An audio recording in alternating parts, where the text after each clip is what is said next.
Bonsoir à tous et bienvenue sur le plateau d'Un cœur qui écoute, votre émission de spiritualité. Ce soir, nous avons le plaisir de recevoir Césaire Faletti. Bonsoir Père. Bonsoir. Comme votre habit nous l'indique, vous êtes cistercien. Oui. Et vous êtes entré d'ailleurs comme cistercien à l'abbaye de Lérins, en face de Cannes. Très joli coin. Oui. Mais en même temps, vous, les jolis coins, vous connaissez puisque vous êtes d'origine italienne, vous êtes originaire de Turin, vous avez vécu à Rome. Vous allez nous raconter un petit peu votre trajet, surtout votre trajet spirituel qui vous a mené à différents endroits et notamment à fonder en Italie un monastère, une abbaye. Oui. Donc on va en parler dans 2 secondes. Juste avant, je vais vous demander de nous lire un extrait de texte de votre choix, sachant que dans les mains, je tiens votre livre « La garde du temps ». Méditation d'un moine sur les jours qui passent, paru aux éditions Salvator. Et quelque chose me dit que vous allez nous en lire un extrait. Oui, volontiers. Ce n'est pas un extrait de présentation du livre, mais un passage où je me reconnais bien. Sous nos yeux, le sang coule à flot. Ville détruite, tête tranchée, sacrifice humain comme on en faisait au dieu Moloch des temps bibliques. Enfants qui meurent par centaines, sans même savoir ce qui leur arrive. Pour continuer à proclamer le Christ est ressuscité et dire que la mort n'a pas la victoire, qu'elle n'a pas le dernier mot, le chrétien doit vraiment se faire violence. Et pourtant, si avec le peu de voix qui nous reste, nous ne continuons pas à crier notre espérance, où le monde trouvera-t-il la lumière, cette lumière que Jésus est venu apporter à ceux qui sont dans les ténèbres et dans l'ombre de la mort. Pourquoi avez-vous choisi cette partie en particulier ? Parce que il dit ce regard que je veux avoir sur le monde et un regard qui donne une solution d'espérance, qui a un futur, que Dieu n'est pas Moloch qui mange ses enfants, et qu'au contraire, c'est celui qui gagne, qui est la victoire, mais qui est la victoire dans un monde qu'il a pris sur lui en mourant crucifié. Notamment au début du texte, vous parlez de l'angoisse du temps qui passe. Oui. Et vous nous invitez évidemment à vivre l'instant présent parce que c'est là où on peut faire quelque chose de l'instant présent. C'est très important pour vous aujourd'hui, ça, dans votre réflexion, le temps ? Le temps, c'est très important. Je crois pas seulement, mais ça devient de plus en plus important par le fait que je vieillis. Parce que le temps se fait court. Et pour ne pas vivre avec un monstre devant, parce que c'est l'inconnu, le futur, il faut vivre bien le temps présent et être content du temps présent. Mais on est content du temps présent si on ne veut pas qu'il soit comme nous le voulons. Mais on le reçoit. Et c'est toute la conversion de l'homme, de recevoir au lieu que de projeter. Et en même temps, on reçoit, mais on agit dans le temps aussi. Ah, bien sûr, on n'est pas passif. Oui. Mais c'est pour ça que je dis, il faut savoir annoncer que le Christ est ressuscité, pas tellement avec les paroles, aussi si vous voulez, mais montrer qu'il y a la vie, même si ma vie est en train de finir, disons. Je ne sais pas quand, mais il y a 50 ans, j'avais plus de temps. Alors Père, dites-nous, aidez-nous un petit peu à vous situer. D'où venez-vous ? Oui. Alors, j'ai 2 âmes. Je suis italien, mais j'ai une mère piémontaise du nord-ouest de l'Italie, donc assez influencée par la France, par la mentalité, par la spiritualité, etc. Et un père de Rome. Et à Rome, j'ai été conçu, à Rome, j'ai ensuite vécu. Je suis né quand même chez ma mère, à la maison de ma mère, dans le Piémont. Et à cause de la guerre qui commençait, mon père a préféré rester en Piémont, si bien que j'ai passé mes premières 5 années dans le Piémont, j'ai peu de souvenirs, mais dans le Piémont, il y a eu une guerre civile assez atroce et mon père était impliqué. Si bien que ma petite enfance était un peu avec la terreur aussi, parce que j'ai vu tuer des gens, j'ai entendu beaucoup de... Il y avait de la violence, il y avait de la violence. peur. Il y avait la peur, les attaques, les fusillades. Vous vous êtes caché? Oui, on a vécu aussi caché, on a dû disparaître dans des sacs de farine et tout. Oui, c'est ça, c'est un souvenir très vague, un peu romantique, un peu de fable pour un enfant. Puis je l'ai su aussi par les récits de ma mère et de mes grands frères. Et l'image du père, elle en a été un peu affectée ou pas? Non. J'ai connu mon père que j'avais 8 ans, parce que mon père a pu réapparaître que j'avais 7 ans. Oui. D'accord. Donc une enfance animée. Animée, oui, mais belle, aimée, dans une famille aimée. Plutôt de... Ma grand-mère, oui, ma mère habitait chez sa mère. Et donc vous êtes plutôt bercé dans une culture catholique dans cette Italie? Oui. Ça c'est sûr. Et puis une première communion faite justement pour faire arrêter les moments difficiles à 6 ans. Et voilà. Et alors après, quand vous grandissez, vous allez faire... Puis je suis retourné à Rome. Oui. Et là, je fais toutes mes études. De la théologie? Non, je fais d'abord un lycée, etc. Puis je fais une université, une fac de droit. Oui. Et c'est justement en faisant la fac de droit où j'ai toujours prié, mais de façon très personnelle, comme ça. En allant à la messe, mais à ce temps-là, tout le monde y allait. Ça allait mieux, oui. Oui. Et un jour, j'ai accompagné un ami, j'avais une moto. Alors l'ami qui m'avait aidé pour les études m'a demandé « Accompagne-moi, je dois aller à une retraite ». Et je suis allé à cette retraite, je me suis assis avec les autres. Et là, d'un coup, j'ai eu cette fulguration, je devais me donner à Dieu. Mais naturellement, je suis rentré à la maison en disant « Je ne suis pas fou ». Il y avait aussi une fille, il y avait des choses comme ça qui empêchaient tout ça. Oui. Mais c'est resté. Et puis, tout de suite, j'ai eu c'était la vie monastique que je ne connaissais pas. Je n'avais jamais vu un monastère, sauf un touriste Haute-Combe. Et qui était le prêcheur ce jour-là qui vous a... C'était quelqu'un que, quand je l'ai vu après, ça m'a rien dit. C'était un évêque auxiliaire de Milan. D'accord. C'est ça. Voilà, ça je me rappelle pas comme ça. Oui. Je me rappelle pas de ce qu'il a dit. C'était pas les qualités du prêcheur. Non. C'était le moment, l'endroit. C'est ça. Peut-être des mots qui ont été dits quand même. Peut-être, mais sonné chez vous d'une certaine manière. J'ai aucun souvenir. D'accord. Sauf le fait que je suis rentré à la maison et je me suis assis sur mon lit, je me vois en disant c'est pas possible. Voilà.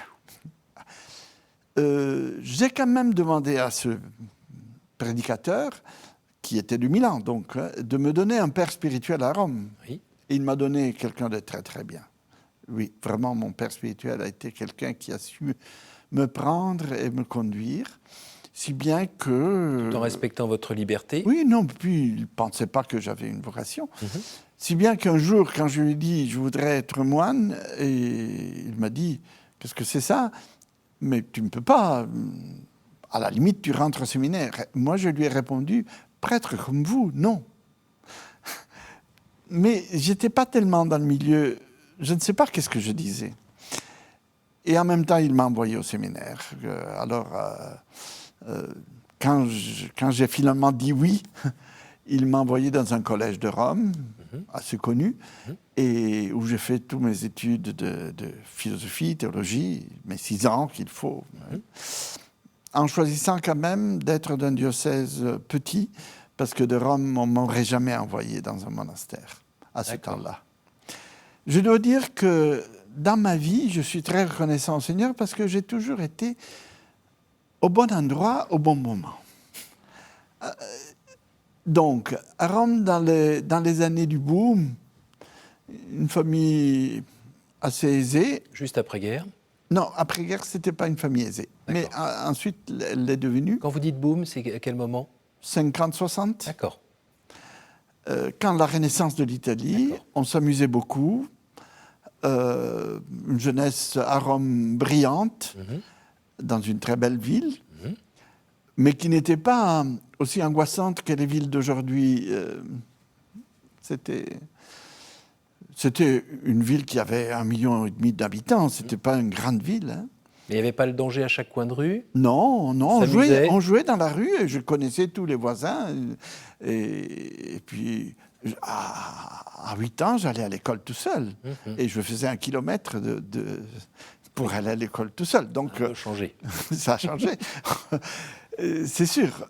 Et puis, mais après, en 61, je suis rentré dans ce séminaire et le concile a commencé. Donc, j'ai vécu dans ce séminaire romain, vraiment à côté du concile, en ayant tout ce qui se passait, parce que mes aînés allaient servir au concile, donc ils revenaient, ils avaient le secret, mais on voyait. Et puis c'était plutôt enthousiasmant. Ah oui, oui, oui. Et on rencontrait des grandes personnes. J'ai connu le père Congar, puisque j'étais chauffeur en plus, donc du séminaire. Et donc, j'allais les chercher. J'ai connu,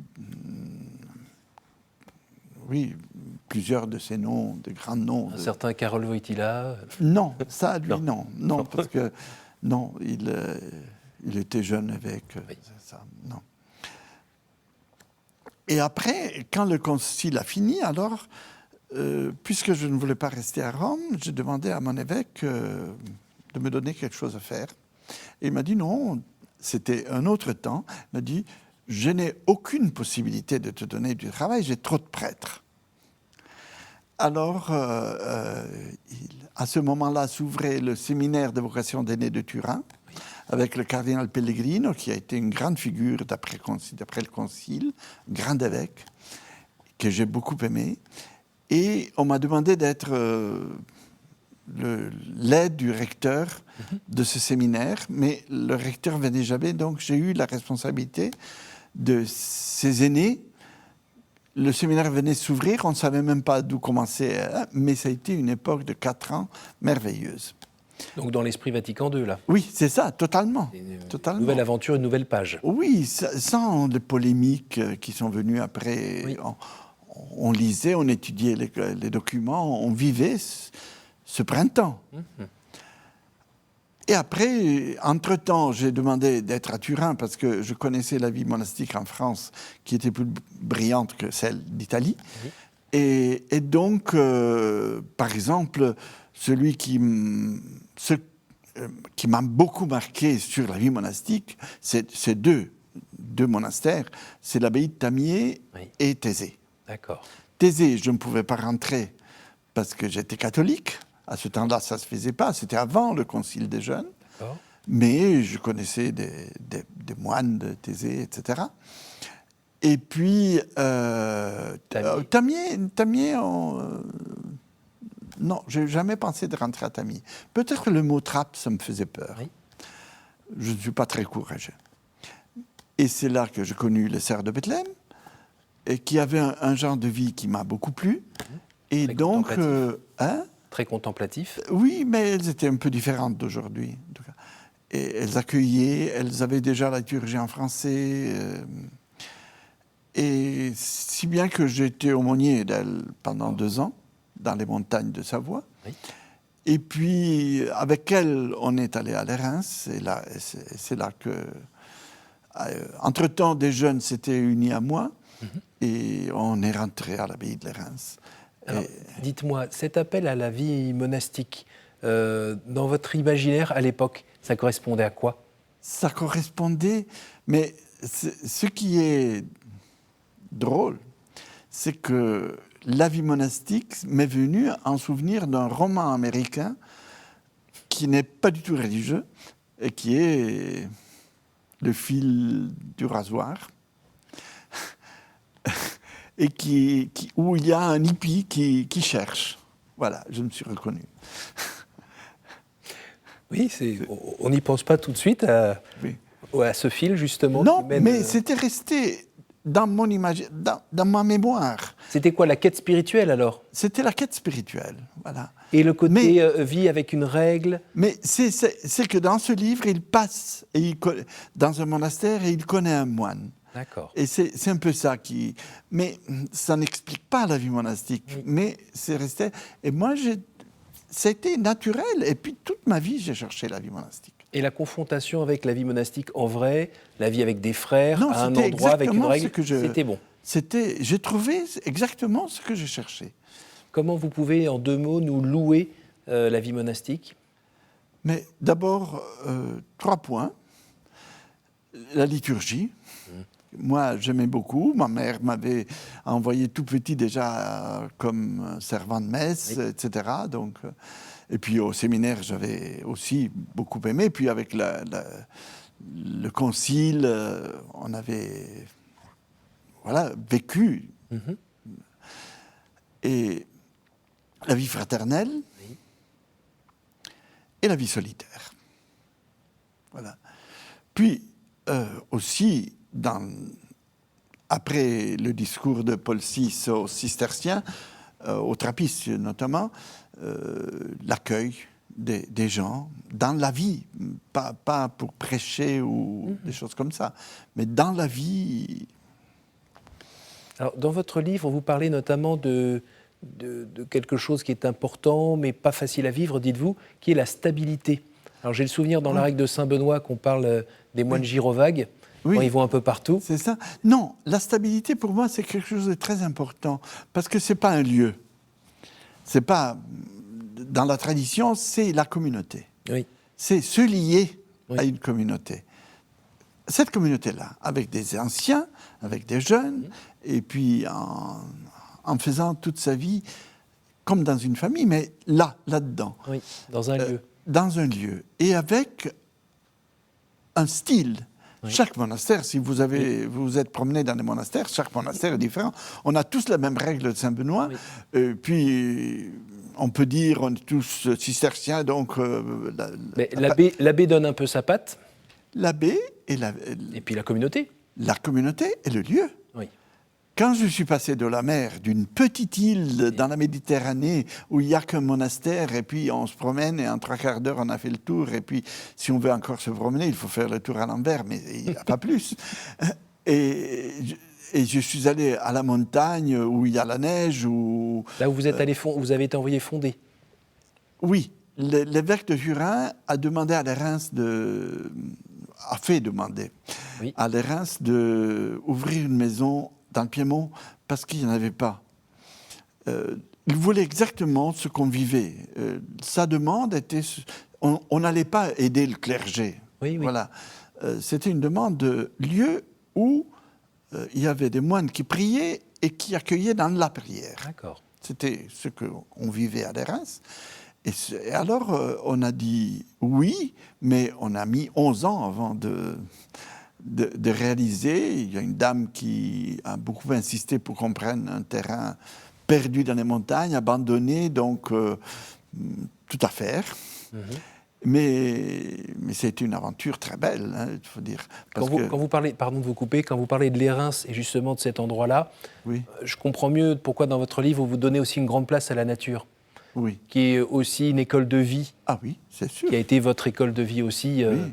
Parce que là, on peut s'énerver tant qu'on veut, le temps, il pleuvra ou il Ah oui. pleuvra pas, il fera Oui. froid ou pas, on peut pas... C'est Petit ça. bonhomme, on ne peut pas échanger grand-chose. C'est la première obéissance. Mm. C'est l'incarnation. C'est-à-dire, il faut être là où on est, tel qu'on est, et avec l'histoire qui se déroule. Ça pacifie? Moi, oui, parce que j'accepte volontiers ce qui arrive. Ben, on s'énerve, mais j'accepte volontiers.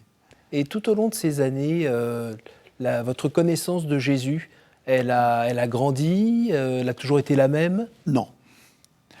Quand j'étais jeune étudiant, j'aimais une église au cœur de Rome, au centre de Rome, où il y a l'adoration perpétuelle, et j'allais là.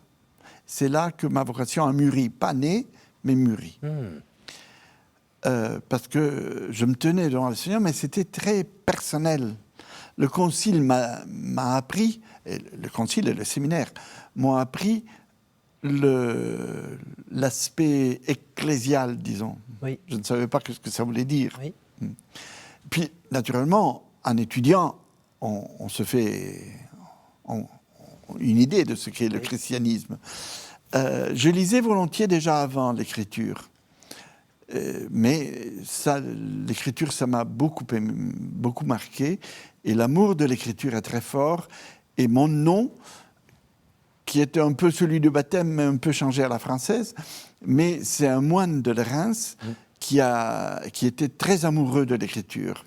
Il paraît que quand il dormait, il criait, lisait l'écriture. Ce que vous ne faites pas. Hein? Ce que vous ne faites pas. Non, je ne sais pas. Oui. Je dors seul.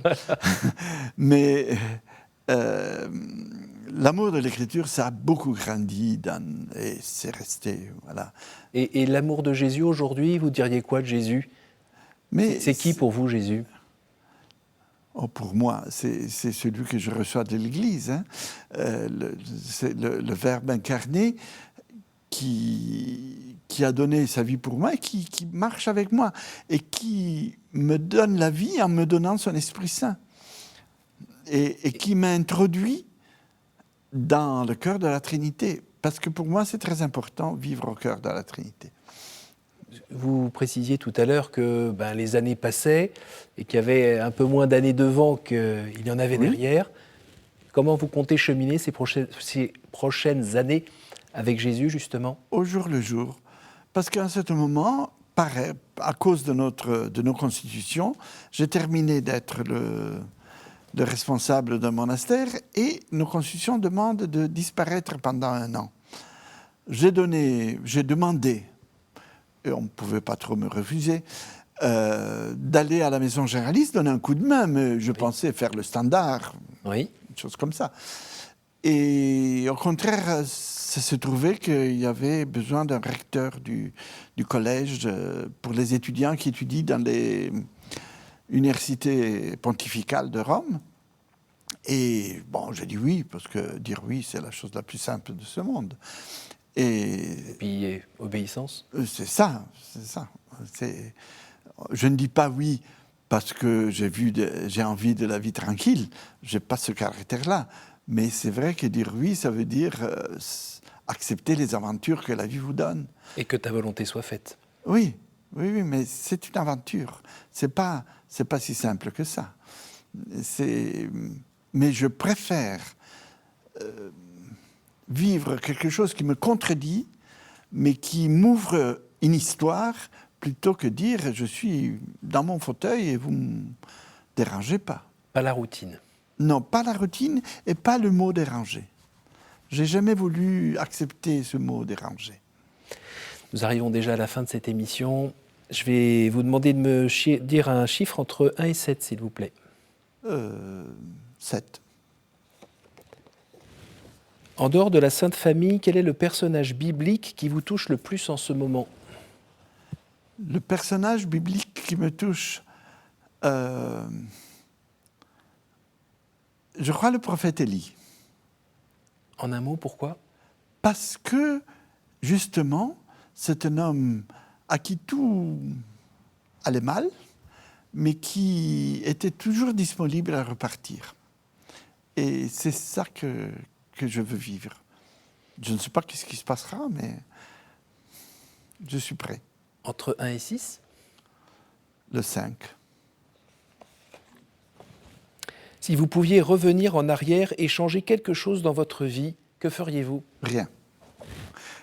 Parce que j'ai reçu ma vie. Je ne l'ai pas dessinée. Donc, je crois que... Moi, je vous dis, j'ai vraiment l'impression que le Seigneur m'a toujours mis au bon endroit. J'ai râlé toute ma vie. Je suis un râleur. J'ai protesté. Je ne suis pas très obéissant, malgré tout, malgré mon vœu. Mais maintenant, je sais que j'ai eu une vie dans laquelle il y avait un sens. Entre 1 et 5, pour finir? 1. Quel est l'endroit ou le lieu qui vous porte le plus à la prière? L'endroit, la chapelle du Saint-Sacrement. Mais j'ai beaucoup appris, par les règles de la Reims, etc., à prier en cellule. Et j'aime bien aussi prier en cellule. Merci beaucoup, Père. Voilà. Merci de nous avoir partagé ces différents éléments de sagesse qu'on peut retrouver dans votre livre, La garde du temps, méditation d'un moine sur les jours qui passent, et qui notamment nous permet, en ces temps un petit peu troublés, de respirer un peu et de se remettre les deux pieds par terre et bien le regard vers le ciel pour vivre peut-être plus sagement. Merci beaucoup, merci à vous tous pour votre fidélité. N'hésitez pas à retrouver cette émission sur notre site www.ktotv.com. Et puis sinon, moi je vous donne rendez-vous la semaine prochaine, même heure, même endroit. Bonne soirée.